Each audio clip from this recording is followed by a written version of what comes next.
세상에서 가장 큰 울타리는 퀸즐랜드에서 남호주까지 5,000km가 넘는 거리에 걸쳐 있습니다. 이 철조망을 쭉 펴면 런던에서 뉴욕까지 쉽게 연결할 수 있고 그 옆으로 걸어가면 6개월이 걸려야 완주할 수 있어요. 호주 국경을 보호하기 위한 것도 아니에요. 호주가 물로 둘러싸여 있는데 굳이 그럴 필요가 있을까요? 중요한 건물을 보호하기 위한 것도 아니었어요. 이 장벽의 목적은 일부 동물종을 서로 멀리 떨어뜨리기 위한 것이었습니다. 호주인들이 이 울타리의 일부를 건설하기 시작한 건 18세기 후반이었습니다. 그들은 멜버른과 시드니와 같은 도시가 번성하는 활기차고 번화한 지역과 척박하고 건조한 오지를 분리하는 장벽을 만들고자 했어요. 그들은 땅속 깊이 파낸 나무 기둥을 약 2m 높이의 철망으로 연결했습니다. 울타리의 일부에는 전기로 충전된 두 번째 층도 있어요. 이 울타리가 제 역할을 할 수 있도록 빨간색과 흰색 조명을 추가해서 밤에도 보호를 이어갈 수 있도록 했습니다. 20명이 넘는 인원으로 구성된 팀이 풀타임으로 이곳을 지키고 있어요. 그리고 매년 지역 당국은 이 공사를 유지하기 위해 약 75만 달러를 투입하고 있습니다. 왜 이 모든 문제가 발생했을까요? 가장 큰 이유는 딩고 때문이에요. 늑대를 닮은 딩고는 호주에서 가장 큰 육식 포유류로 최상위 포식자이기도 해요. 특히 퀸즐랜드 남부에서 양을 자주 노리는 딩고는 지역 농부들에게 많은 문제를 일으키고 있었습니다. 대부분의 경우 울타리는 제 역할을 잘 해내고 있지만 완벽한 건 아니에요.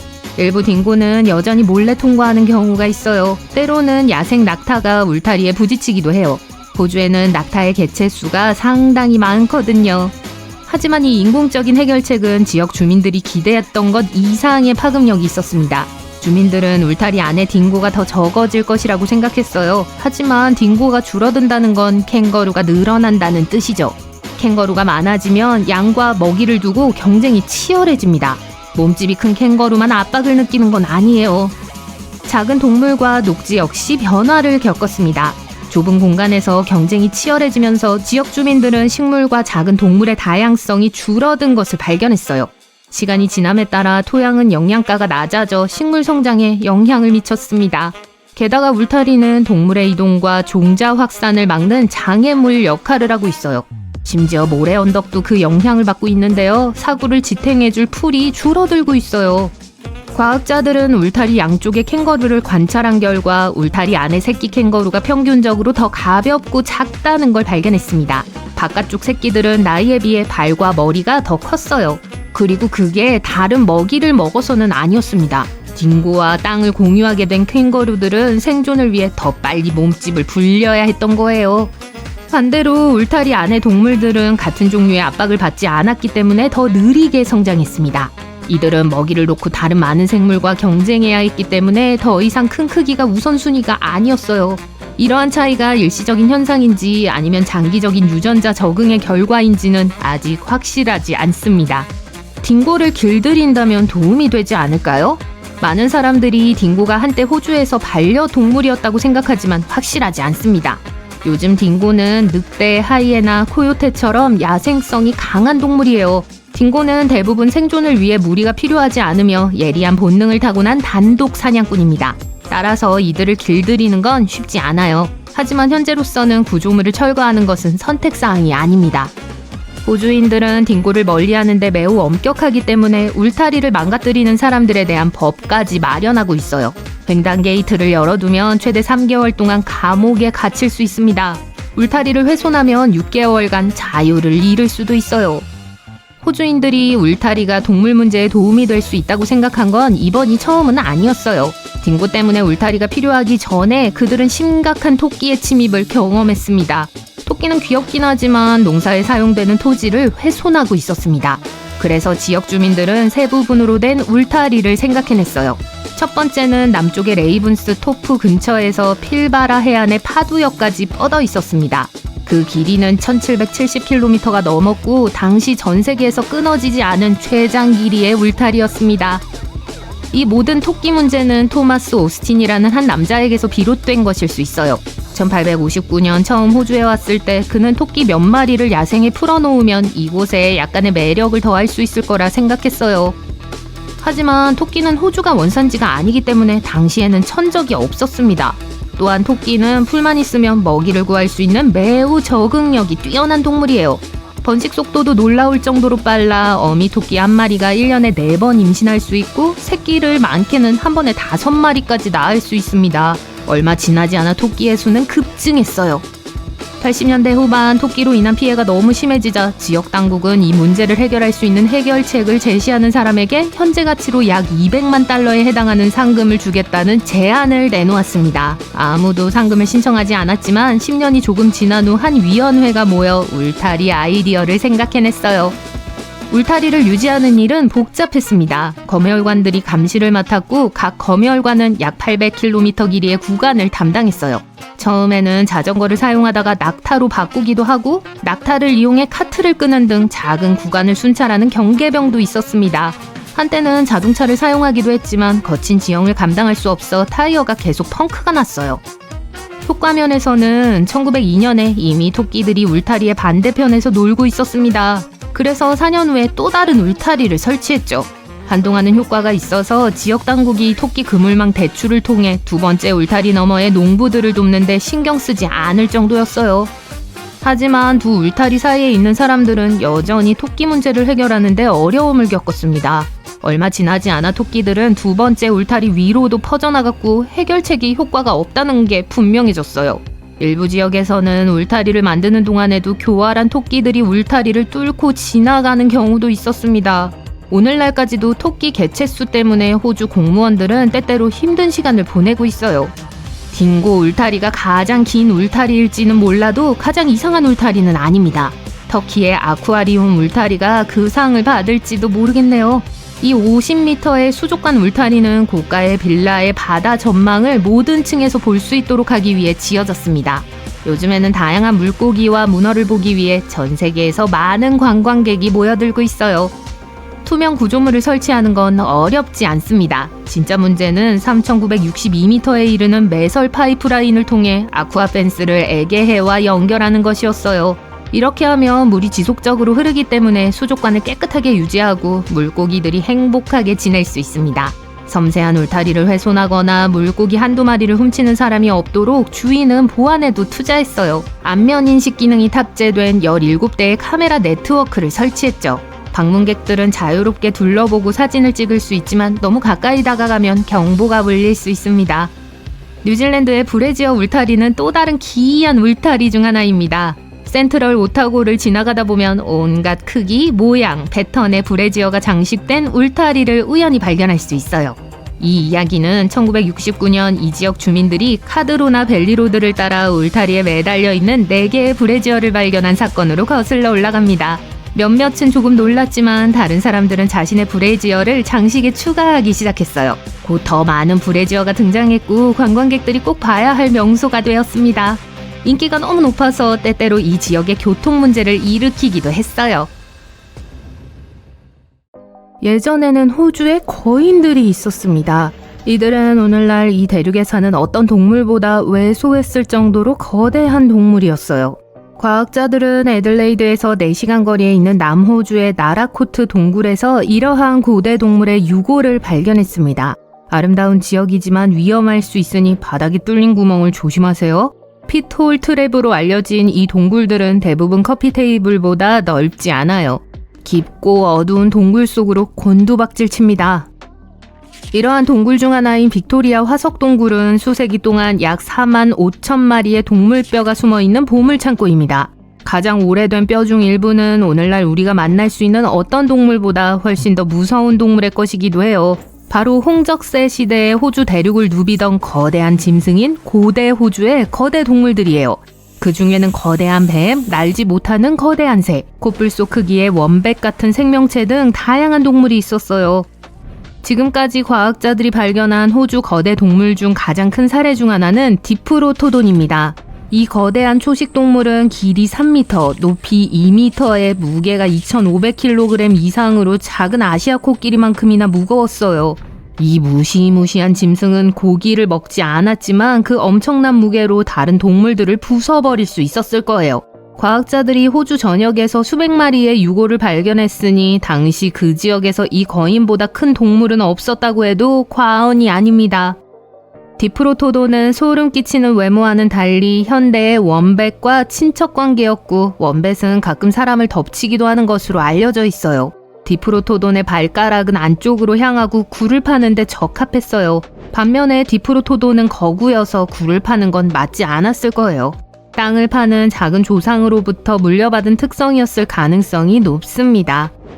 또는 발톱으로 뿌리를 찾았을 수도 있어요. 이 가설은 동물의 주머니가 뒤쪽으로 향하고 있었다는 사실로 뒷받침되는데 이는 동물이 땅을 파는 동안 내부에 흙이 쌓이는 것을 막았기 때문입니다. 이 동물은 워낙 덩치가 컸기 때문에 포식자에 대해 크게 걱정할 필요가 없었어요. 6만 년 전 인구가 대륙에 처음 등장하기 전까진 다 자란 디프로토도는 퀸카나와 같은 생물만 조심하면 됐죠. 길이가 무려 6m에 달하는 퀸카나는 육상 악어였습니다. 약 2천만 년에서 4만 년 전에 호주에 살았습니다. 퀸카나는 마지막 빙하기에 다른 거대 생물들과 함께 사라졌는데 인류가 대륙에 처음 도착한 이후 사라진 것으로 추정돼요. 퀸카나는 매우 빠르고 위험했지만 가능한 모든 먹이를 잡아먹는 인간 사냥꾼의 경쟁에서 밀려났을 가능성이 있습니다. 주로 수중 생활을 하는 현대 악어와 달리 이 거대한 짐승은 육지에 살았어요. 과학자들은 퀸카나의 다리를 연구하여 이 사실을 알아냈는데요. 다리는 몸을 지탱하고 몸을 땅에서 떠올릴 수 있었어요. 이는 고대인들이 퀸카나에게 발견되면 도망칠 방법이 없었다는 뜻입니다. 현대의 악어는 배로만 몸을 밀고 이동할 수 있어요. 이러한 적응 덕분에 퀸카나는 오랜 시간 동안 먹이가 지칠 대로 지칠 때까지 쫓아다닐 수 있었어요.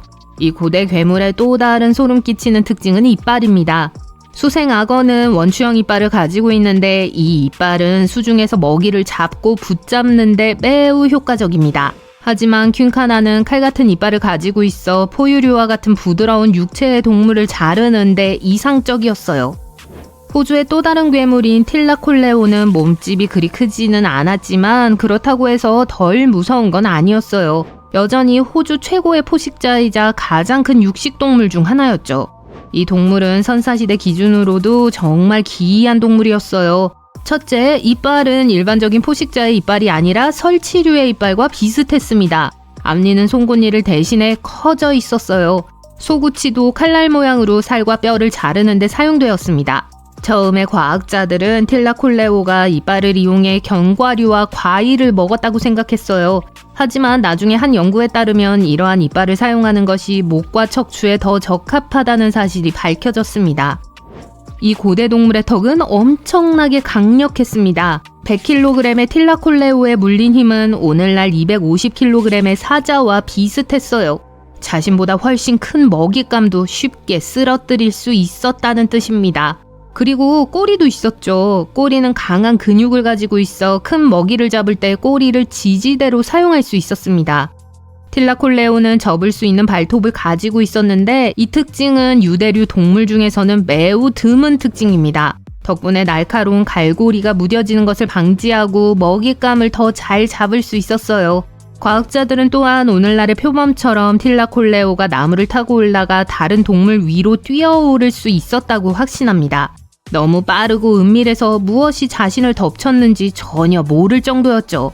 이 동물의 뒷발은 이 가설을 뒷받침하는데 첫 번째 발가락은 줄어들었지만 발바닥에는 현대의 주머니쥐와 같은 거친 패드가 있었어요. 덕분에 포유류는 기어오르는 동안 더 나은 접지력을 가질 수 있었습니다. 과학자들이 메이올라니아의 첫 두개골을 발견한 직후 이 동물은 도마뱀으로 분류되었어요. 그래서 이름이 작은 로머로 번역되었죠. 하지만 더 완전한 화석을 발견한 후 메이올라니아는 거대한 거북이였다는 것이 밝혀졌어요. 하지만 그게 다가 아니었어요. 메이올라니아는 지금까지 존재했던 육지거북 중 가장 큰 종 중 하나였어요. 연구원들이 처음에 이 생물을 도마뱀이라고 믿었던 주된 이유는 두개골이 일련의 가시로 장식되어 있었기 때문입니다. 현대의 뿔도마뱀이 자랑할 수 있는 특징이죠. 하지만 메이올라니아의 정체를 발견한 후에도 과학자들은 여전히 제대로 분류하는 방법을 알지 못합니다. 목을 척추 아래로 접었을 수도 있고 옆으로 접었을 수도 있어요. 메이올라니아는 머리의 방어 메커니즘 외에도 포식자가 뒤에서 공격하는 것을 막기 위해 가시가 달린 꼬리를 가지고 있었을 거예요. 메이올라니아의 대부분은 약 2000에서 3000년 전 호주와 주변 섬에서 멸종할 때까지 사냥한 인간 때문에 사라졌습니다. 이 거북이 지구상에서 멸종하는 데는 약 2세기가 걸렸어요. 메갈라니아는 홍적세 말기에 존재했던 거대한 호주 도마뱀이었어요. 메갈라니아는 가장 가까운 친척으로 여겨지는 코모도 드래곤과 호주 모니터 도마뱀과 비슷하게 생겼습니다. 화석에 따르면 이 고대 동물의 몸 길이는 4.5m에서 8m 정도였다고 해요. 이 거대한 호주 도마뱀의 가장 어린 화석 유물은 약 5만 년 전으로 거슬러 올라갑니다. 최초의 원주민 정착민들이 메갈라니아를 만나면서 도마뱀이 멸종하게 된 것이 틀림없어요. 원래 과학자들은 메갈라니아가 메갈라니아 속의 유일한 구성원이라고 생각했습니다. 하지만 요즘에는 바라누스 속으로 분류해요. 즉 선사시대의 이 생물이 다른 호주 모니터 도마뱀과 밀접한 관련이 있다는 걸 의미합니다. 다음 목록의 거대 생물은 한때 스테로이드 타조라고 불렸던 동물이에요. 그러니까 이것 좀 보세요. 호주에서 멸종한 마지막 천둥새였습니다. 제니오니스는 초기 인류와 같은 시기에 호주 대륙에 살았어요. 이 거대한 새가 결국 사라지기 전까지 15,000년 정도 공존했을지도 모릅니다. 이 가설은 인류의 유물과 함께 발견된 새 화석이라는 증거가 있어요. 일부 동굴 벽화에는 크기와 모양이 제니오니스와 비슷한 날지 못하는 새가 그려져 있기도 합니다. 호주에서 가장 큰 새는 아니었지만 거위를 닮은 이 동물은 키가 성인 남자만큼 크고 몸무게가 250kg에 달했어요. 현대의 타조도 위협을 느끼면 위험할 수 있는데 선사시대의 거대한 친척을 만난다고 상상해보세요. 과학자들은 여전히 이 동물의 식성에 대해 논쟁 중이고 많은 사람이 초식 동물이었다고 믿고 있습니다. 하지만 제니오니스가 부분적으로 썩은 고기를 먹었을 가능성도 여전히 남아있어요. 작고 뭉툭한 날개와 발굽처럼 생긴 강력한 다리는 이 새가 식물을 먹는 새였을 수 있음을 암시합니다. 하지만 거대한 부리와 유난히 깊은 아래턱은 의심을 불러일으키는데 이러한 특징은 조류에서 매우 드물어요. 소행성은 때로는 둥글기도 하고 때로는 다른 암석과 충돌하느라 구덩이와 구멍이 생긴 이상한 모양을 하고 있기도 합니다. 현재 알려진 바에 따르면 소행성 떼에는 100만 개가 넘는 소행성이 있는데요. 그중 일부가 우리 방향으로 움직이기 전까지는 모두 괜찮습니다. 나사가 계속 감시하고 있기 때문에 적어도 현재로서는 모든 것이 정상이라는 걸 알고 있어요. 하지만 우리가 사랑하는 고향 행성이 항상 그런 건 아닙니다. 지구가 말을 할 수 있다면 아마 수많은 소행성 이야기를 공유했을 거예요. 우리가 돔이라고 부르는 충돌 분화구를 남긴 우주 암석에 대해 이야기하고 있습니다. 돔은 연못에 조약돌을 던졌을 때 물이 위로 튀어오르는 것과 비슷한 모양으로 가운데가 솟아오른 특정 모양을 하고 있어요. 하지만 우리는 다른 많은 것들에 대해서는 알 수 없습니다. 이 돌출된 중심부는 특히 한때 지표면에 충돌한 소행성이 크다면 바로 볼 수 있는 것처럼 들릴 수 있어요. 하지만 지금은 수백만 년의 침식에 대해 이야기하는 거예요. 그러니까 바람, 물, 심지어 중력도 가장 잘하는 일을 하며 흔적을 지워버리는 거죠. 충격으로 인해 돔이 닳아 없어지기도 합니다. 그리고 일부 구역은 암석과 흙층 아래에 숨어버리기도 해요. 또는 지구의 지각판이 계속 움직이기 때문에 영원히 사라지기도 합니다. 달은 어떨까요? 달도 수많은 충돌을 경험했어요. 하지만 그곳에는 바다도 없고 지각판도 움직이지 않으며 수백만 년에 걸쳐 천천히 분화구를 지워나가는 바람도 없습니다. 기본적으로 모든 역사는 표면에 기록되어 있어요. 하지만 지구에는 프레데포르트 충돌 구조와 칙슬루브 분화구 같은 곳을 지울 수 있는 자체적인 힘이 있어요. 왜 공룡을 전멸시킨 유명한 거 있잖아요. 다행히도 과학자들은 고대 분화구를 찾을 수 있는 새로운 방법을 가지고 있어요. 그들은 종종 충돌로 인해 생긴 엉망진창, 즉 주변에 던져진 물질에 초점을 맞춥니다. 특히 호주 대륙은 수억 년 전 남부를 지배했던 고대 초대륙 곤드나와를 의미하는 소행성 충돌의 놀이터이기 때문에 더욱 흥미롭습니다. 전문가들은 약 38개의 영향에 대해 알고 있어요. 또한 일부 구조물은 상대적으로 작은 반면 다른 구조물은 크고 완전히 숨어있는 등 약 43개가 더 있을 것으로 추정하고 있어요. 그리고 최근 토니 예이테스라는 과학자가 호주 뉴사우스웨일즈에서 이상한 지하 자기 패턴을 발견했어요. 거대한 소행성 충돌의 새로운 단서죠. 제가 거대하다고 말하면 진짜 거대한 거예요. 지름이 520km에 달하는 구조물입니다. 지금까지 발견된 충돌 지점 중 가장 큰 규모일지도 몰라요. 이 지점을 데닐리 퀸 구조라고 해요. 이 구조의 자기 패턴은 바위가 물에 부딪힐 때처럼 중앙 주변의 특징적인 파문을 보여줘요. 또한 중심에서 바깥쪽으로 갈라진 균열도 있습니다. 그리고 지구 내부의 암석이 이 균열로 밀려 들어간 것으로 보여요. 이건 큰 소행성 충돌의 전형적인 이야기예요.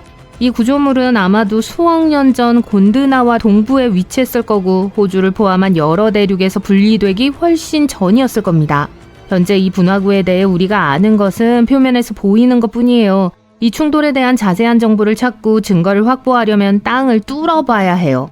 이 정도 크기의 소행성은 결코 농담이 아니에요. 공룡을 멸종시킨 소행성보다 더 거대한 빙하기를 일으켜 생물종의 약 85%를 멸종시켰을 수도 있습니다. 지구의 존재 기간인 45억 년 동안 지구는 수백 개의 거대한 소행성으로부터 충돌을 당했어요.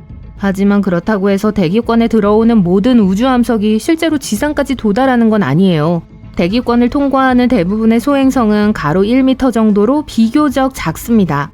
지름이 25m 미만인 우주 암석은 지구 대기를 통과하지 못할 가능성이 높으니까 우리에게 다행스러운 일이죠. 이 우주 암석은 우리를 향해 매우 빠르게 다가오기 때문에 대기 중의 가스를 가열해서 태워버립니다.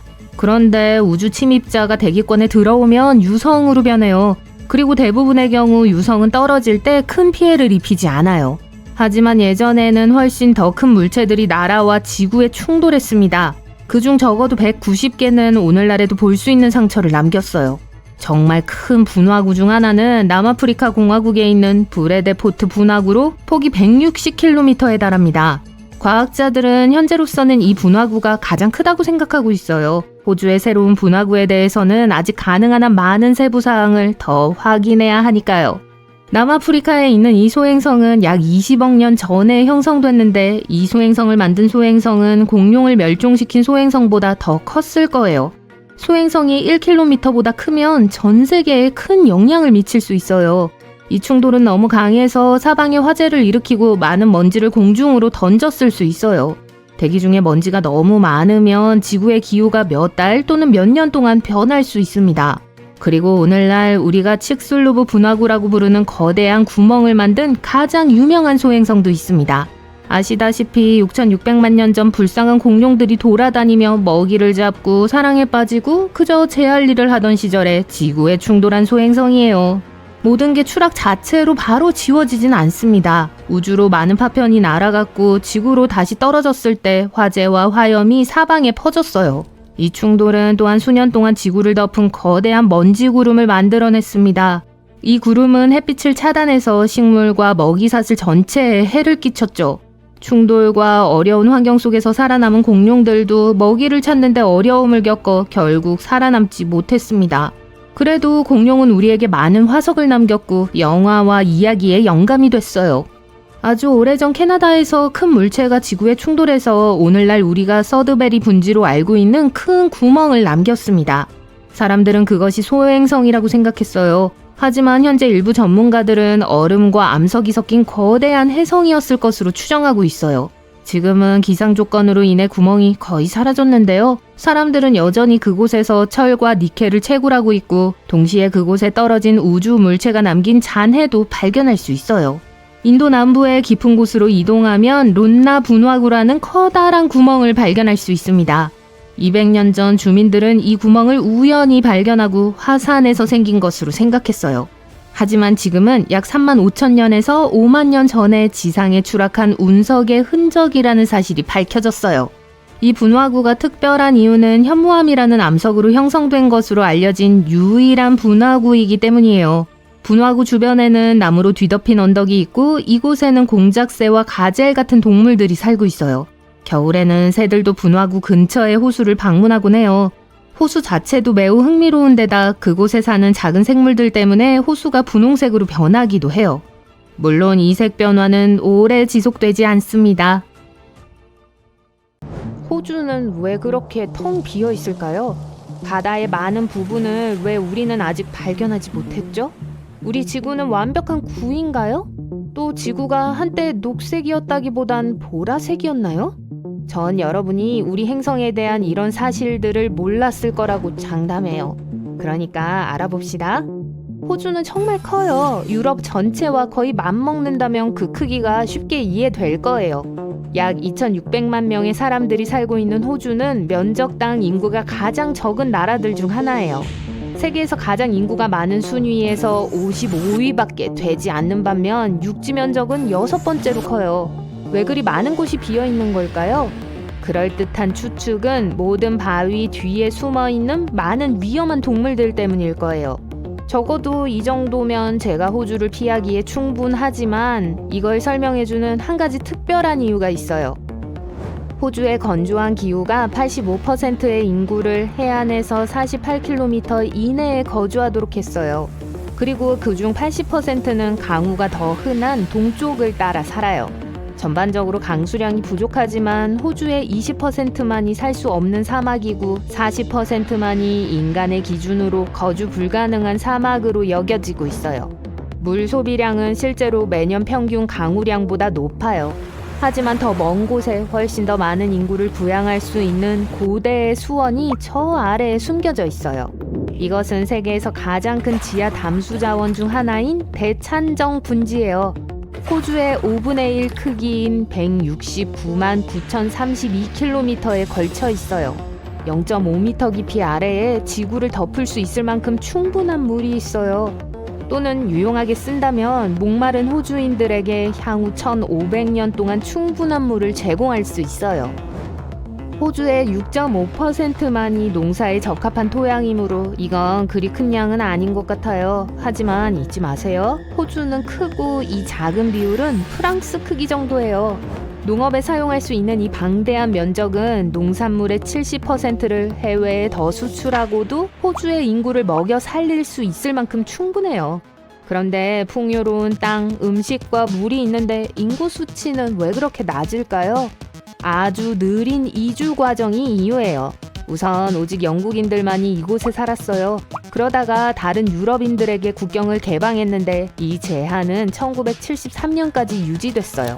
200년이면 훨씬 더 많은 사람들이 이주하기에 충분한 시간이라고 생각할 수 있겠지만 호주는 너무 멀리 떨어져 있어요. 그렇게 먼 길을 여행하는 위험과 여행 비용 때문에 유럽 사람들은 더 짧고 저렴한 선택지인 캐나다나 미국같이 다른 곳으로 이주하는 걸 선호했죠. 지난 2000년 동안 사람들은 지구가 둥글다고 알고 있어요. 하지만 완전한 구가 아니라는 거 아시나요? 흔들리는 지구의 자전을 통해 우리의 행성은 끊임없이, 물론 아주 천천히 크기를 바꾸고 있어요. 북극과 남극은 놀랍게도 평평해요. 지구는 마치 뭉개진 공 같아요. 손가락이 양쪽 극을 누르고 있는 거대한 손이 있다고 상상해보세요. 이 압력 때문에 적도는 밖으로 약간 밀려나요. 고르지 않은 중력장과 함께 지구에는 상당한 중력 결함, 고르지 않고 바위가 많고 울퉁불퉁한 표면을 만들어내는 음과 양이 있어요. 지구상의 어떤 곳들은 다른 곳들보다 더 많은 중력이 있어요. 만약 여러분이 적도에 가서 몸무게를 재본다면 극지방보다 0.5% 덜 나갈 거예요. 대단한 차이가 아니니까 체중을 바꾸기 위해 여행할 가치는 없겠죠. 만약 지구의 중심에서 지구의 가장 먼 지점까지의 길이를 재본다면 에베레스트 산이 그 끝에 있지 않다는 것에 놀라게 될 거예요. 대신 그건 밀려나온 부분인 적도를 따라 있어요. 에콰도르에 있는 침보라조 산은 사실 중심에서 가장 멀리 떨어져 있기 때문에 지구에서 제일 높은 지점일 거예요. 우린 여전히 약 80%의 해양을 지도화해야 해요. 우리가 태양계를 얼마나 많이 탐사했는지 비교해보면 이건 말이 안 돼요. 하지만 우린 아직도 바다에 대해 믿을 수 없는 세부 사항들을 많이 알고 있어요. 이것은 지구 야생동물의 94%가 살고 있는 세계 표면의 70% 이상을 덮고 있어요. 그리고 그 안에 있는 생물 중 일부에서 주로 플랑크톤, 조류, 박테리아로부터 세계 산소의 80%가 생산돼요. 이미 지도화된 가장 유명한 장소 중 하나는 마리아나 해구예요. 지구에서 가장 깊은 곳으로 거의 11.3km나 되죠. 이건 그랜드 캐니언의 5배나 되는 거대한 길이이며 에베레스트 산 높이보다 더 깊어요. 또한 약 1억 8천만 년 동안 유유히 낮은 곳에 펼쳐진 지구상에서 가장 오래된 해저의 본거지이기도 해요. 바다의 압력은 1000바가 넘지만 보통 압력보다 1000배 더 강함에도 불구하고 여전히 생명이 번성해요. 대양 전역에 걸쳐 300만 척 이상의 난파선이 어둡고 깊은 해저에 있는 걸로 추정돼요. 수많은 유물들이 고스란히 남아있어 세계의 그 어떤 박물관보다 더 많은 것들이 있을 수 있어요. 대양 중앙 해령은 세계에서 가장 긴 능선으로 64,373km에 달해요. 그건 육지에서 가장 긴 산맥인 안데스 산맥의 거의 10배 크기예요. 바다의 푸른색과 청록색의 이유는 태양 때문이에요. 같은 이유로 둘 다 파란색이지만 이 색은 하늘의 반사로부터 나온 게 아니에요. 지구의 표면은 태양으로부터 흰 빛을 받고 주황색, 빨간색, 노란색 빛을 더 강하게 흡수해요. 푸른빛은 별로 흡수하지 않아서 우리가 보는 시각으로 돌아오는 거죠. 물론 이건 물이 얼마나 깨끗한지에 따라 달라요. 만약 물이 진흙이나 조류로 가득하면 빛을 흩뜨러뜨리고 물의 자연적인 푸른색을 압도해요. 우리가 지구에서 어떤 색을 볼 수 있는지 결정하는 요소들은 많아요. 전에는 지구가 녹색이 아니었다는 걸 믿을 수 있으시겠어요? 대신 보라색이었어요. 우리 대기의 엽록소는 주로 태양으로부터 파란색과 빨간색 파장을 흡수하고 우리가 오늘날 지구에서 보는 녹색 파장을 반사해요. 오래전에는 엽록소 대신 레티날이라고 불리는 고대 미생물이 지구를 지배했어요. 그것들은 녹색빛을 흡수하고 빨간색과 보라색 빛을 반사했어요. 이 미생물들은 구조가 단순해서 초기 지구의 저산소 환경에서 번식하기 쉬웠어요. 그게 우리 행성에 녹색 대신 보라색을 제공했죠. 하지만 엽록소가 더 효율적이어서 지구가 발달하면서 결국 엽록소가 자리 잡았어요. 수십억 년 전 멀리 떨어진 관찰자들은 우리의 지구를 작은 보라색 점으로 볼 수 있었을 거예요. 우리도 보라색이었을까요? 아닐 거예요. 지구에서 가장 큰 나무는 제너럴 셔먼이라는 세쿼이아예요. 85.3m가 넘는데 거의 26층 건물 높이에 도달해요. 둘레가 2,540cm에 2,700살이 된 걸로 여겨져요. 무게는 놀랍게도 1,800톤이에요. 무겁지만 지구상에서 가장 무거운 생명체는 아니에요. 유타주에는 판도라고 불리는 거대한 나무 숲이 하나의 나무 군락처럼 있어요. 거대한 뿌리 체계가 47,000개의 줄기를 모두 연결해요. 무게는 6,000톤에 이르며 나이는 8만 살이에요. 인간에게 알려진 가장 오래된 생물이죠. 그럼 하나의 생명이 있는 제일 큰 영역은 뭘까요? 웨스턴 오스트레일리아 해안에서는 해조류가 엄청난 크기로 자라요. 포세이돈의 리본 잡초는 땅속에서 복제 싹을 퍼뜨리며 4,500년 동안 자라오고 있어요. 모두 연결되어 있고 대부분의 싹이 동일한 DNA를 공유하고 있어요. 199.4평방킬로미터를 차지하고 있는데 이건 2만 1000개의 축구장 또는 네브래스카와 같은 크기예요. 그리고 매년 0.6m씩 계속 성장하기 때문에 거기서 멈추지 않을 거예요. 이 거대한 존재의 규모를 상상하는 것조차 어렵네요. 이제 그게 모두 보라색이라고 상상해보세요. 캥거루 주머니 안에 뭐가 있는지 궁금해 본 적 있나요? 나중에 먹을 간식을 남겨뒀을까요? 집 열쇠 때문일까요? 아니면 매일 사람들을 일터로 실어 나르는 알바에 쓰이는 건가요? 간단한 대답은 캥거루가 어린 캥거루 또는 조이를 운반하기 위해 그 주머니를 쓴다는 거예요. 36일까지의 짧은 임신기간 후 조이는 태어나 지속적인 성장을 위해 다른 포유동물들에게는 없는 주머니 속으로 기어 들어가요. 그래서 그 주머니가 필요한 거예요. 일단 태어나면 젤리빈만한 크기예요. 비록 들리지도 보이지도 않지만 예민한 후각을 갖고 있어 따뜻하고 보호받을 수 있는 주머니를 찾아가죠. 그러고 나서 조이는 영양분을 공급받는 곳에서 우유를 마시기 위해 어미에게 달라붙어 그곳에서 다음 4에서 6개월 동안 살며 바깥 세상을 위해 자라고 성장할 거예요. 일단 조이가 충분히 성장하면 주머니를 떠나 바깥 세상에 적응하기 위해 다리를 뻗을 수 있어요. 하지만 먹이를 먹기 위해 주머니 안으로 돌아가는 게 6개월에서 12개월 동안은 더 계속될 겁니다. 이 기간은 캥거루 종에 따라 다른데요. 4가지 종이 있습니다. 호주 캥거루와 육상 동물들 중 가장 큰 붉은 캥거루는 일반적으로 사막과 탁 트인 초원에서 발견되지만 대륙 전역에서도 발견돼요. 빅 레드라는 별명이 붙은 이 동물은 키가 2m고 몸무게가 90kg까지 나갈 수 있어요. 이스턴 그레이는 주로 동부해안에서 볼 수 있어요. 두 번째로 큰데 키는 1.5m, 무게는 80kg까지 나갈 수 있죠. 네 종 중 가장 작은 안틸로파인 캥거루는 먼 북쪽 열대 지역에서 서식합니다. 키는 1m까지 크고 몸무게는 50kg까지 나갈 수 있어요. 그리고 마지막으로 대륙의 남서부와 남부 지역에서 웨스턴 그레이를 발견할 수 있어요. 54kg까지 나가고 1m까지 설 수 있죠. 다양한 크기가 있지만 이들의 가장 주목할 만한 능력은 뛰는 동작으로 먼 거리를 뛸 수 있다는 거예요. 빅 레드는 한 번에 놀랍게도 9m까지 뛸 수 있어요. 하지만 캥거루를 독특하게 만드는 게 호주에서는 드문 일이 아니에요.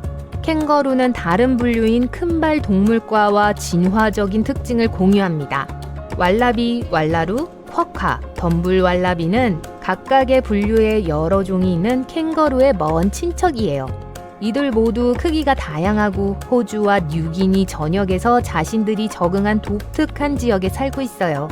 비록 유대류가 전 세계에 걸쳐 더 흔하지만 이들이 어디서 유래했는지는 불분명해요. 가장 오래된 유대류 화석은 북미에서 발견되었지만 유대류가 남미에서 남극 대륙을 가로질러 마침내 호주로 천천히 내려온 건 분명해요. 물론 그때는 이 대륙들이 아직 서로 붙어 있을 때였다는 걸 명심해야겠죠. 그리고 일단 호주에 왔을 때 다른 포유 동물들과 경쟁하지 않고 빠르게 적응했어요. 몇몇 다른 포유류들도 비슷한 시기에 호주에 도착했어요. 박쥐과와 설치류과, 생쥐와 쥐가 인간보다 먼저 호주에 도착한 게 놀라운 일은 아니죠. 비록 호주의 기후가 우리가 오늘날 알고 있는 것과는 아주 달랐을 테지만 유대류는 그 변화에 빠르게 적응했어요. 유대류의 독특한 특성이 다른 포유류와 달리 날씨의 급격한 변화에 더 적합했을 거라는 논쟁도 있었어요. 짧은 임신기간 덕분에 새끼들이 더 빨리 모유를 먹을 수 있게 되었어요. 유대류의 모유에는 다른 포유류의 것보다 성장과 면역 인자가 더 많아서 혹독한 환경에서 유리할 수 있었고 아마 그래서 호주의 유대류가 더 두드러진 것일 수 있어요. 캥거루는 오랜 세월 동안 확실하게 적응해 왔어요. 이들의 적응에 대한 성공은 호주 전역에 걸쳐 현재 약 4천만 마리라는 숫자에 반영되고 있죠. 인간의 수보다도 훨씬 많아요. 비록 이들의 성공이 전적으로 독특한 특성 때문은 아니에요. 주로 포식자가 부족했기 때문이에요. 포유류인 딩고는 약 8천년 전에 호주로 이주했지만 개체수는 호주 대부분 지역에서 통제되고 있어요. 그리고 태즈메니아 늑대는 태즈메니아 호랑이로도 알려져 있는데요. 약 5만 년 전 본토에 인류가 도착한 이후로 서서히 사라졌으며 약 4천년 전에 완전히 사라진 걸로 추정돼요. 그러면서 캥거루와 같은 유대류가 번성할 수 있게 되었죠. 태즈메니아 늑대에 대한 흥미로운 점은 수렴 진화의 훌륭한 예가 된다는 거예요. 이건 밀접한 관계가 없는 동물들이 독립적으로 유사한 형질을 진화시키는 과정을 말해요. 태즈메니아 늑대와 회색 늑대는 지구의 완전히 다른 부분에 살고 적어도 1억 6천만 년 전에 존재했던 공통의 조상을 공유할 뿐이지만 그럼에도 비슷하게 진화했어요. 다른 유대류들도 수렴 진화의 범주에 들어갔는데 유대류 날다람쥐는 태만 날다람쥐와 같고 껑충쥐는 북아메리카 캥거루쥐와 같아요. 유대류 종류와 기타 두더지들도 있어요. 태즈메니아 데빌은 하이에나와 울버린과 같고 원뱃은 그라운드 호그와 마멋을 많이 닮았어요. 주머니쥐와 그의 사촌인 북미 주머니쥐는 영장류에서 발견되는 특징인 마주보는 엄지를 가지도록 진화되었습니다. 호주와 전혀 관련 없는 포유류인 고슴도치와 호저는 독특하고 뾰족한 가시를 갖고 있지만 이 공통점은 호주 바늘두더지와 공유해요. 바늘두더지는 유대류가 아닌 포유류고요. 단공류 동물 목에 있죠. 바늘두더지는 단공류 포유류 중 유일하게 남은 두 종 중 하나예요. 다른 포유류와 달리 단공류는 살아있는 새끼를 낳지 않고 알을 낳는데 이 새끼 또는 퍼글들은 태어난 지 10일 안에 부화해요. 하지만 다른 포유류들처럼 퍼글도 어미의 젖을 먹죠. 수렴 진화의 또 다른 예는 영장류처럼 지문을 갖도록 진화한 코알라예요. 코알라는 호주의 따뜻한 날씨에 적응했어요. 기후가 건조해짐에 따라 대륙 전체 동물군에 뚜렷한 변화가 있었어요. 유칼립투스 나무는 건조한 기후에 더 쉽게 적응하면서 더 두드러졌죠. 호주 토종 산림의 70% 이상이 현재 유칼립투스예요. 유칼립투스 또는 껌잎은 영양분이 부족해요. 영양가가 너무 낮아서 주요 식단이 되어서는 안 돼요. 하지만 코알라는 이 인기 없는 먹이를 이용했고 시간이 지나면서 적응했어요. 지금은 그것만 먹고 하루에 6번까지 실컷 먹습니다. 이게 매일 최대 20시간까지 잠을 잘 수 있게 해줘요. 잠은 많이 자지만 유칼립투스 나무 위 높은 곳에서 아주 안전하게 있죠. 호주의 동물 세계는 다양한 만큼 낯설지만 이 땅의 원주민들조차 그걸 더 기괴하게 만드는 자신들만의 이야기가 있어요. 호주 원주민들은 존재했던 이상한 동물들에 대한 이야기를 들려주는 꿈 시간에 대한 이야기를 갖고 있어요. 한 신화 속 동물 중 하나가 번잎이었어요. 늪, 강, 그리고 호수 안에 숨어있는 짐승이라고 전해졌죠. 비록 번잎으로 흔히 알려져 있지만 전국적으로 다양한 다른 이름들로 불리고 있어요. 유럽인들이 호주에 도착하기 전에 원주민들 사이에 약 250개의 언어가 있었어요. 각각의 언어에는 물속에 살았던 짐승에 대한 비슷한 이야기가 있었는데 이게 어린 아이들에게 늪과 강 주변을 조심하라는 귀중한 교훈을 주었죠. 번잎은 형태가 다양해요. 비늘, 털, 깃털 또는 날개, 크기는 개만큼 작고 버팔로만큼 커요. 어떤 건 상상도 안 될 만큼 이상하지만 어떤 건 악어와 같이 실제 동물과 크게 다르지 않았어요. 번잎과 같은 신화적인 생물들이 어떻게 만들어졌는지에 대한 효시는 아마 현존하는 동물들의 뼈와 화석에서 비롯되었을 거예요. 예를 들어 유럽에서는 드래곤에 대한 이야기들이 아마 공룡 화석을 발견한 것에서 유래했을 거라 주장되고 있어요. 화석은 악명 높은 번잎 주변 이야기의 토대가 될 수 있어요. 거대 동물 시대의 동물들은 약 250만 년 전에 그중 가장 큰 걸 봤을 거예요. 이 시대는 약 2만 년 전에 끝났는데요. 번잎의 변이들이 한때 이 시기에 살았던 동물들과 일치합니다. 유대류 사자로 알려진 틸라콜레오는 크고 강력한 육식성 유대류였어요. 거대한 원뱃을 닮은 디프로토도는 무게가 2,700kg이나 나갔고 길이는 3m였어요. 또 다른 버전은 드로모르니스과와 관련된 깃털로 덮인 부리가 난 번잎의 모습이었어요. 3m 높이의 큰 새였죠. 이것들 각각은 거대 동물이 더 흔했던 시대의 것이었고 사람들은 짧은 기간 동안 이들 사이에서 살았어요.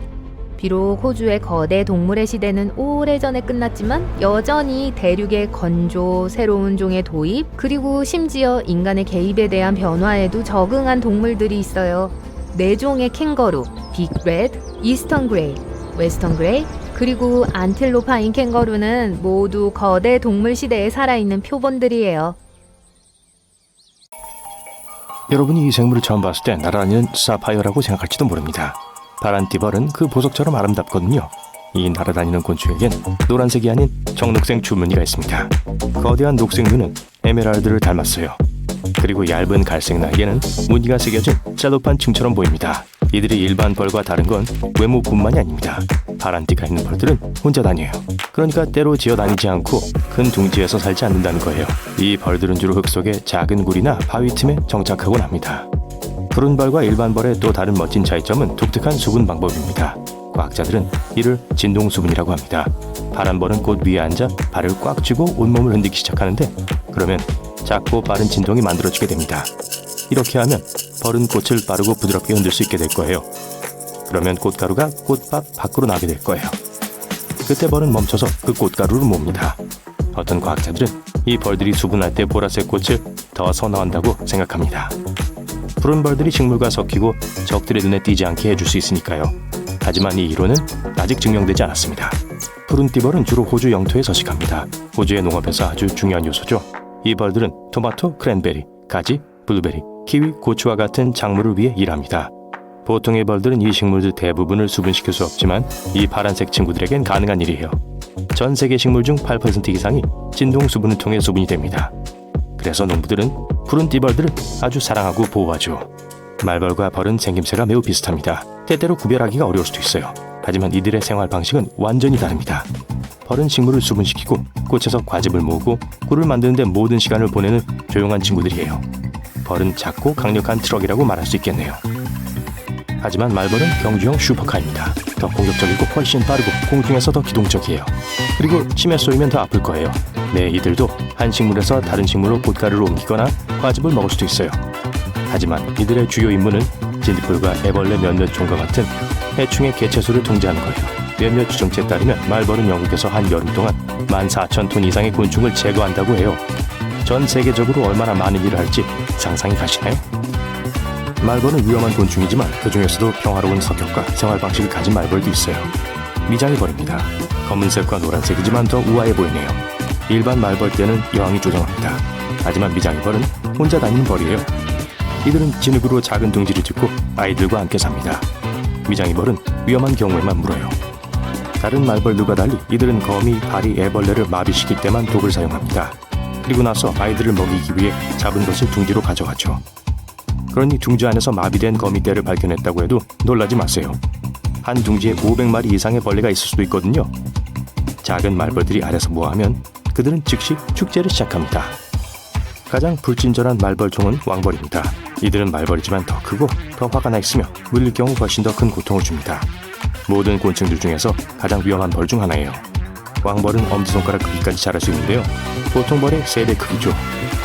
왕벌은 거대한 무리로 공격하며 어떤 동물에게도 큰 위협이 됩니다. 이들과 싸워야 할 때 사람들은 우주복처럼 생긴 두꺼운 보호복을 입어요. 하지만 가장 최악인 왕벌이 벌집을 침범하여 벌의 개체수를 감소시킨다는 거예요. 벌은 전 세계 모든 과일, 채소, 곡물, 견과류의 절반 이상을 수분시키기 때문에 이는 전 지구적인 규모의 제압으로 이어질 수 있어요. 윙윙거리는 이 호박벌을 보세요. 뭔가 잘못된 것 같아요. 꽃으로 떨어지다니. 잠시만, 이건 절대 호박벌이 아니에요. 녹색과 오렌지색이 섞인 아름다운 벌레네요. 아, 이제 하늘로 날아오릅니다. 다시 호박벌처럼 보이는데요? 줄녹색 박각시를 소개합니다. 색깔과 투명한 날개 덕분에 호박벌과 착각하기 쉬워요. 대부분 곤충의 날개는 체온 조절을 담당합니다. 몸을 따뜻하게 데워주죠. 어떤 곤충들의 날개는 적과 싸울 때 도움을 줘요. 나비는 날개의 무늬 덕분에 더 큰 곤충처럼 보입니다. 어떤 곤충들은 날개가 만들어내는 진동을 사용하여 의사소통을 합니다. 날개의 색깔엔 여러 가지 목적이 있죠. 하지만 줄녹색 박각시의 날개는 투명합니다. 주된 기능은 반사된 햇빛을 피하게 해주는 거예요. 빠르게 움직이는 이 투명한 날개는 사실상 빛 아래에서 빛나지 않고 곤충의 색을 낮춰주죠. 그래서 이 나방이 날 때 다른 곤충들은 이 곤충을 호박벌로 인식해서 공격을 하지 않으려고 해요. 이 호박벌과 닮은 나방들은 아프리카, 인도, 동남아시아, 호주에서 발견되곤 해요. 태어날 때는 밝은 녹색의 애벌레로 커피와 석류잎을 먹고 삽니다. 햄스터가 나무 줄기에 앉아있는 것처럼 보일지도 모릅니다. 하지만 사실 이 친구는 서던 플라넬 나방입니다. 크고 두꺼운 털이 뒤덮여 있죠. 병원에 가기 싫다면 만지려고 하지 마세요. 이 털옷 안엔 독가시가 아주 많이 숨겨져 있습니다. 살짝 찔리기만 해도 불쾌한 기분이 크게 느껴질 거예요. 벌 혹은 말벌인 척하는 다른 곤충은 떠돌이파리입니다. 이들은 말벌처럼 생겼고 말벌처럼 날며 말벌의 침을 흉내냅니다. 하지만 가장 멋진 능력은 벌의 윙윙거리는 소리를 따라할 수 있다는 거예요. 사실 떠돌이파리는 연약하고 무해한 생물입니다. 벌로 변신하는 능력은 생존에 필수적이에요. 효과가 탁월해서 많은 동물들과 곤충들은 이 능숙한 배우들에게 접근하기를 아주 두려워해요. 하지만 전체 동물 세계에서 가장 재능 있는 흉내쟁이는 바로 금조입니다. 이 작은 새들은 호주에 살고 있으며 크고 아름다운 꼬리를 가지고 있습니다. 대도시에서 멀리 떨어진 숲에서 길을 잃었다고 상상해보세요. 갑자기 전기톱 소리가 들립니다. 사람이 보이지 않지만 소리는 점점 가까워지고 있어요. 그리고 카메라 셔터 소리가 들립니다. 하지만 주변에 카메라를 가진 사람은 없어요. 금조는 이 모든 소리를 만들어낼 수 있습니다. 복잡한 명관 근육 덕분에 이들은 거의 모든 소리를 흉내낼 수 있어요. 어떤 사람들은 이 새들이 사람의 말을 흉내내는 것도 들었다고 해요. 또한 이들은 숲속의 훌륭한 디자이너이기도 합니다. 암컷 검은 코는 땅 위에 돔 모양의 둥지를 짓는데요. 보통 이곳에 한 개의 알을 낳고 첫 60주 동안 아기를 돌본다고 해요. 하늘에서 바다로 내려가서 다른 작은 생물들을 살펴보죠. 파란고리 문어입니다. 이 친구 정말 작고 귀엽게 생겼죠? 근사한 네온색의 파란 고리가 멀리서도 보입니다. 이 문어는 손바닥이 쉽게 올릴 수 있는 크기지만 만지지는 않는 게 좋아요. 이 작은 생명체와 마주치는 것은 백상아리를 만난 것보다 더 위험할 수도 있어요. 이 문어는 독 때문에 세계에서 가장 위험한 바다 생물 중 하나거든요. 한 번만 물어도 거대한 아프리카 코끼리를 쓰러뜨릴 수 있습니다. 이 문어는 킹 코브라나 검은 과부 거미보다 훨씬 더 위험합니다. 왜냐하면 문어에게 물린 자국이 종종 눈에 띄지 않기 때문이에요. 문어에게 물렸을 때는 느끼지 못하거나 보이지 않을 수도 있어요. 그리고 무언가 잘못되었다는 것을 깨달았을 땐 이미 너무 늦었을 수도 있어요. 게다가 파란고리 문어의 독에 대한 해독제도 없습니다. 이 문어의 침샘에는 독을 생산하는 박테리아들이 살고 있어요. 보고의 독에서도 같은 물질이 발견됩니다. 인체에 들어가면 신경계 전체가 마비됩니다. 폐는 수축을 멈추고 몸에 산소를 공급할 거예요. 좋은 소식은 이 문어가 먼저 공격하지 않을 것 같다는 겁니다. 마지막으로 기록된 사건은 60년대예요. 푸른고리 문어는 일본 해안에서 호주까지 태평양과 인도양에 삽니다. 그리고 대부분의 시간을 조수 웅덩이나 산호초에서 보내요. 이제 미국 남동부의 뜨거운 모래로 이동해 보겠습니다. 불개미가 보이시죠? 외견상으로는 보통의 벌레들과 크게 다르지 않은 것 같아요. 하지만 이들은 무는 성격 때문에 불개미라는 이름이 붙게 된 거예요. 이들의 독은 불꽃과도 같습니다. 물린 부위가 타는 것처럼 느껴질 거예요. 그러므로 이 개미가 바지에 기어 들어가기 전에 만지지 않고 그냥 지나쳐버리는 게 더 나을 거예요. 친구 애니와 함께 야생의 호주 아웃백에서 운전을 하고 계시는군요. 태양은 장렬하고 귀여운 캥거루 떼가 깡충깡충 뛰어다니는 모습이 보입니다. 차를 세우고 핸드폰으로 캥거루 사진을 찍기 위해 밖으로 나갑니다. 그리고 친구들과 팔로워들에게 자랑을 하고 싶어서 심지어 라이브를 켜기도 했어요. 그런데 갑자기 캥거루 중 한 마리가 여러분을 향해 전속력으로 뛰어 올랐어요. 자, 여러분이나 친구가 다치기 전에 여기서 잠깐 멈출게요. 캥거루의 다리는 매우 강력합니다. 공중으로 9m 정도까지 점프할 수 있어요. 이 튼튼한 다리 덕분에 이들은 시속 48km의 속도로 뛸 수 있어요. 보통 사람보다 훨씬 더 빠른 속도죠. 그러니까 만약 성난 캥거루 물이나 캥거루 한 마리를 건드릴 생각을 했다면 그러지 마세요. 캥거루는 최고 속도에 도달하기도 전에 쫓아와서 여러분을 쓰러뜨릴 거예요. 캥거루의 꼬리는 정말 튼튼해요. 들판에서 싸움을 할 때는 5번째 다리처럼 사용할 수도 있죠. 캥거루는 일반적으로 소와 같이 풀을 먹지만 관목, 이끼도 먹어요.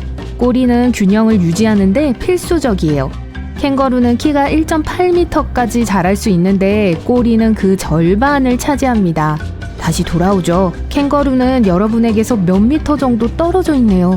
여러분이 해야 할 첫 번째 일은 몸을 보호하는 거예요. 옆으로 몸을 돌려 팔을 밖으로 뻗으세요. 머리가 빠져나오지 않도록 하세요. 캥거루의 발톱은 매우 날카롭습니다. 그러니까 캥거루에게 머리를 맞으면 정말 큰일 나겠죠? 그리고 두 발을 동시에 찰 수도 있어요. 그러니까 몸을 꼬리에 기댄 후 두 발을 뻗어서 공격자, 즉 여러분과 애니를 밀어낼 수 있다는 겁니다. 또 발도 매우 크기 때문에 훨씬 더 위험해요. 지금 화면을 멈춰뒀으니까 애니와 함께 자세를 잡고 캥거루의 공격에 대비하세요. 액션! 캥거루는 링의 권투 선수처럼 여러분을 마주보고 서 있습니다. 더 가까이 다가갔지만 안전한 자세를 잡았기 때문에 큰 손상은 입지 않을 거예요. 하지만 자신을 방어하는 방법을 잘 알고 있다고 해도 키가 1.8m인 캥거루와 맞서 싸우는 건 최선의 생각이 아니에요. 할 수 있는 최선은 캥거루를 놀래키지 않고 천천히 돌아가는 거예요. 등을 돌리지는 마세요. 기습을 당할 수도 있으니까요. 뒤로 물러나는 것이 도움이 되지 않는다면 캥거루가 이 싸움에서 이겼다는 것을 알려주세요. 눈은 마주치지 말고 할 수 있다면 몸을 움츠리세요.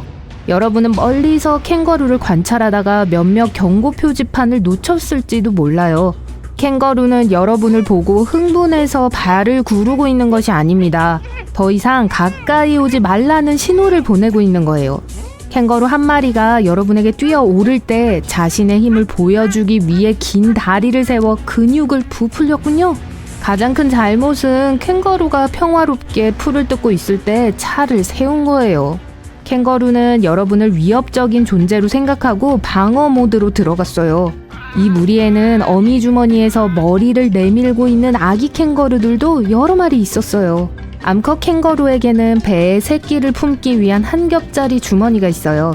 새끼는 처음 태어났을 때는 포도알만 하지만 나중에 거대한 크기로 자라나게 됩니다.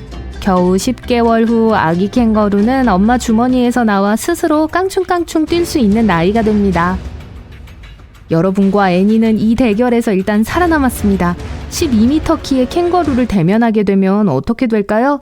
농담이에요. 현실적인 얘기를 해보죠. 만약 회색곰과 대면하게 된다면 아주 힘들 거예요. 회색곰에 대해 알아야 할 첫 번째 사실은 이 곰이 열매를 따거나 나무 껍질을 긁을 때 매우 귀엽다는 겁니다. 하지만 이들의 어두운 면은 캥거루보다 훨씬 더 무서워요. 애니와 작은 소풍을 가기로 했군요. 그런데 갑자기 회색곰이 맛있는 음식 냄새를 맡고 다가왔습니다. 당황하지 마세요. 여러분이 무엇을 해야 할지 생각할 수 있도록 여기서 잠깐 시간을 정지시킬게요.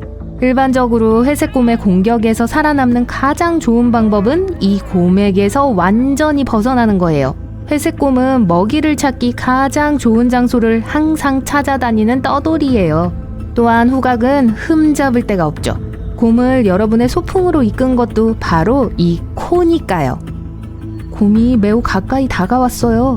당황할 필요 없어요. 여러분께서는 자신이 회색곰의 영역에 잠깐 들른 방문객이라는 것을 보여줘야 해요. 낮고 차분한 어조로 말하면서 천천히 물러나세요. 여러분이 복종하고 있다는 느낌을 줘야 해요. 곰의 서열이 더 높다는 걸 알려주는 거죠.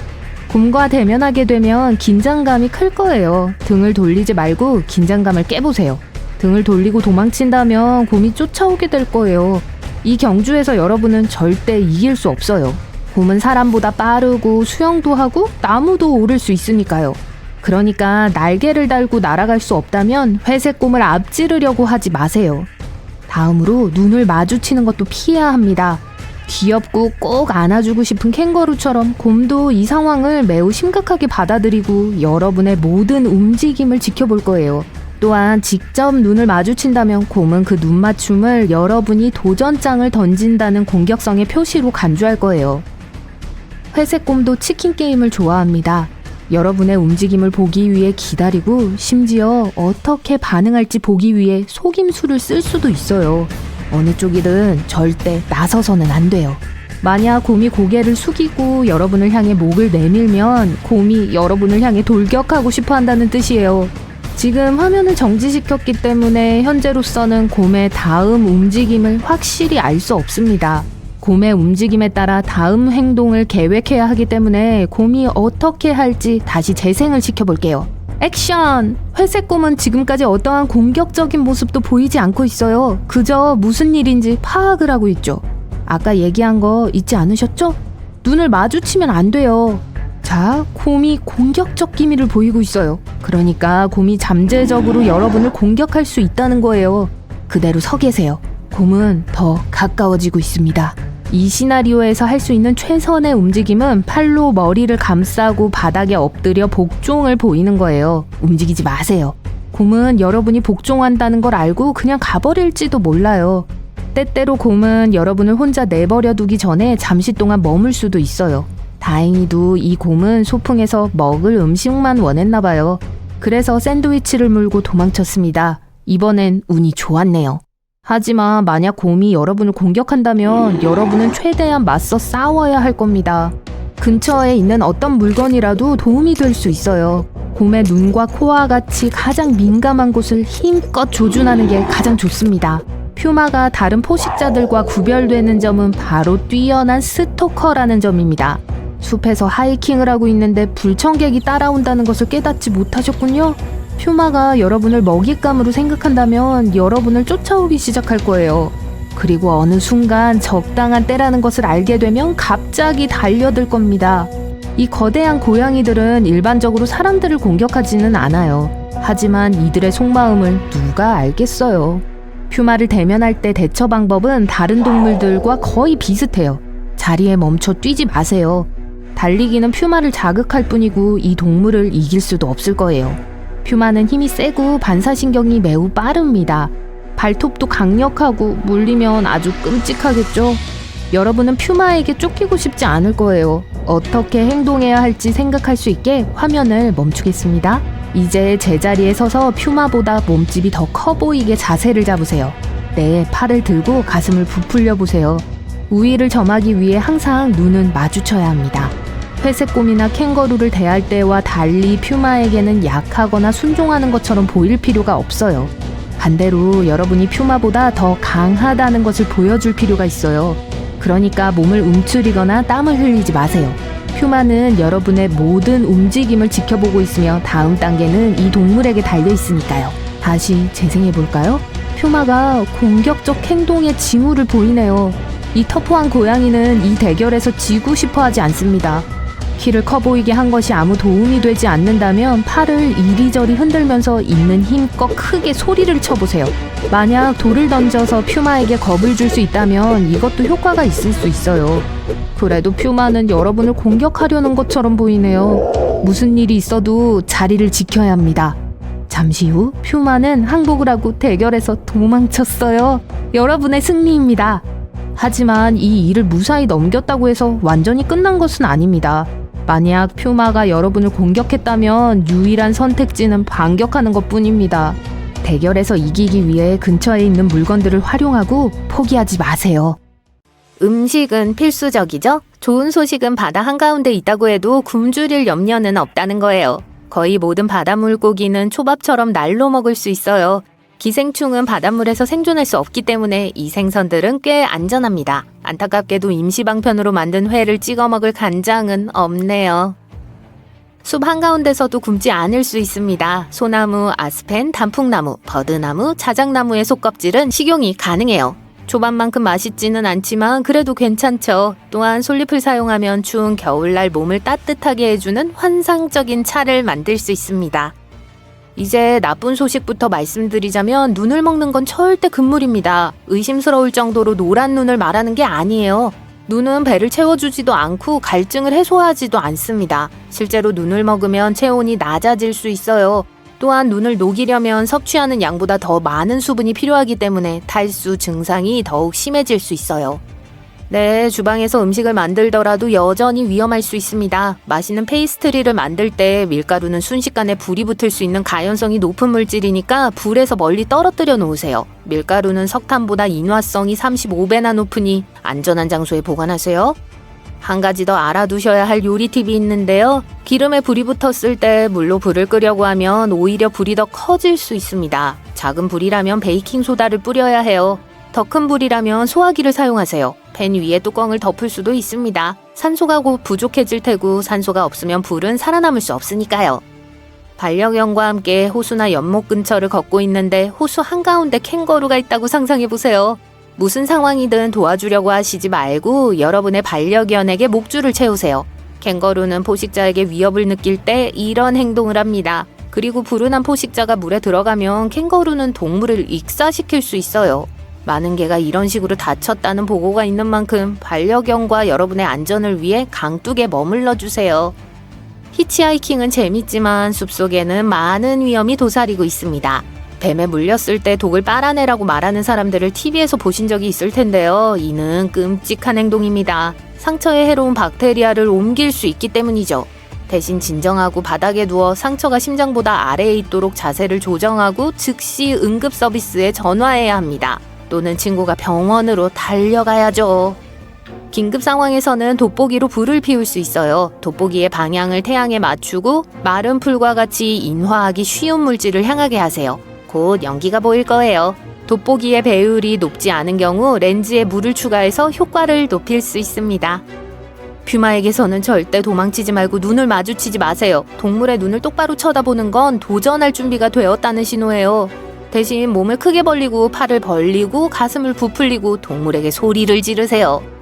위험한 곤충은 어디에나 있습니다. 발가락이 거미나 전갈에 닿지 않도록 신발을 신기 전에 신발을 충분히 흔들어주세요. 방울뱀은 더운 여름날 침낭에 침입하는 것으로 유명합니다. 방울뱀을 탓할 수는 없죠. 누구나 더위를 피하고 싶어 하잖아요. 그러니까 침낭에 들어가기 전에 내부에 꿈틀거리는 생물이 없는지 확인하세요. 또한 캠프파이어는 뱀을 쫓아낼 수 있습니다. 벌이 주인공 중 한 명을 공격하고 벌을 없애기 위해 물에 뛰어드는 영화를 보신 적이 있을 거예요. 그럴듯해 보이지만 현실은 매우 다릅니다. 벌들은 여러분이 숨이 차서 다시 떠오를 때까지 기다릴 뿐이에요. 정말 똑똑한 아이들이죠. 얼어붙은 호수에 빠졌는데 길을 찾을 수 없다면 얼음에서 가장 어두운 곳으로 가세요. 그곳이 보통 여러분이 빠진 구멍입니다. 눈과 얼음은 빛을 반사하기 때문에 일반적으로 얼음 구멍보다 훨씬 밝아요. 빠져나온 후에는 걸으려고 하지 말고 물개처럼 구멍에서 미끄러지듯 빠져나오세요. 얼어붙은 호수에 빠지지 않는 한 수영은 즐거운 활동입니다. 하지만 이한류는 수영의 즐거움을 쉽게 망칠 수 있어요. 이런 상황에 처했을 때 혜영과 평행하게 수영을 시작하면 물살을 피할 수 있습니다. 수영하는 동안 휴식을 취하려면 허리를 굽혀 물에 떠 있는 상태를 유지하세요. 엉덩이를 수평으로 세우세요. 긴장을 풀고 몸을 이완하세요. 견갑골을 모아 가슴의 긴장을 풀어줍니다. 최적의 퍼포먼스를 위해 당황은 금물입니다. 수영할 줄도 모르고 구명조끼를 사기 위해 돈을 쓸 준비가 되지 않았다면 바지가 여러분을 지켜줄 거예요. 바지를 실제 구명조끼로 사용할 수 있어요. 바지에 공기를 채운 후 입구를 묶고 목에 걸면 바로 사용할 수 있습니다. 바지에 방수 기능이 있으면 좋겠네요. 하지만 물에 빠진 사람을 발견하면 바지는 도움이 되지 않아요. 여러분의 첫 번째 본능은 물속으로 뛰어들어 도와주고 싶은 마음이겠죠? 하지만 부양장치가 없다면 상대방이 여러분을 붙잡고 물속으로 밀어넣어서 둘 다 위험에 처할 수 있습니다. 따라서 가장 좋은 방법은 물에 뜨는 물건을 던져주거나 막대기나 밧줄을 이용해 구조하는 거예요. 어두운 바닷속에서 다이빙을 하면 수면으로 가는 길을 찾기가 어려울 수 있어 방향 감각이 흐려질 수 있습니다. 숨을 내쉬세요. 공기는 물보다 밀도가 낮기 때문에 항상 수면 위로 떠오릅니다. 그 공기방울을 따라가면 안전할 거예요. 급할 때는 바닷물을 마실 수 있지만 바닷물은 체액보다 4배나 더 염분이 높기 때문에 먼저 4배로 희석해야 합니다. 간단히 말해 바닷물 한 컵에 생수 3잔이 필요하다는 뜻이에요. 이 모든 것을 함께 섞으면 안전하게 마실 수 있어요. 바닷물에는 몸에 좋은 미네랄이 많이 함유되어 있지만 담수를 대체할 수 없으니 꼭 필요한 경우에만 마셔야 합니다. 여러분은 해변에 있고 다리는 무릎까지 물에 잠겼습니다. 그런데 갑자기 물이 빠지는 걸 느껴요. 쓰나미가 다가오고 있다는 신호일 수 있으니까 가장 높은 지점으로 최대한 빨리 달려가야 해요. 다른 징후로는 땅이 흔들리고 큰 소리가 나는 경우가 있습니다. 침대에서도 100% 안전할 수는 없어요. 완전한 어둠 속에 자고 있는데 강한 가스 냄새 때문에 잠에서 깬다고 상상해보세요. 불을 켜지 마세요. 전등 스위치에 스파크가 가스에 불을 붙여 문제를 더 크게 만들 수 있습니다. 휴대폰의 손전등도 가스에 불을 붙일 수 있으니까 어떤 종류의 조명도 사용하지 마세요. 이제 안내견이 길거리에서 여러분에게 다가온다고 상상해보세요. 쓰다듬고 싶을 수도 있지만 그렇게 하면 안 돼요. 움직이지 마시고 가만히 계세요. 견주가 개를 움직이게 하세요. 견주가 주위에 없는데 안내견이 주의를 끌려고 한다면 견주가 위험에 처했을 수 있으니 안내견을 따라가세요. 누군가의 생명을 구할 수도 있습니다. 집을 비웠을 때는 소셜미디어에 내용을 게시하지 마세요. 도둑이 이 정보를 이용해 집에 침입할 수 있습니다. 당연한 말이지만 많은 사람들이 이 조언을 무시해요. 방문했던 아름다운 해변의 사진은 집에 돌아와서 올릴 수도 있어요.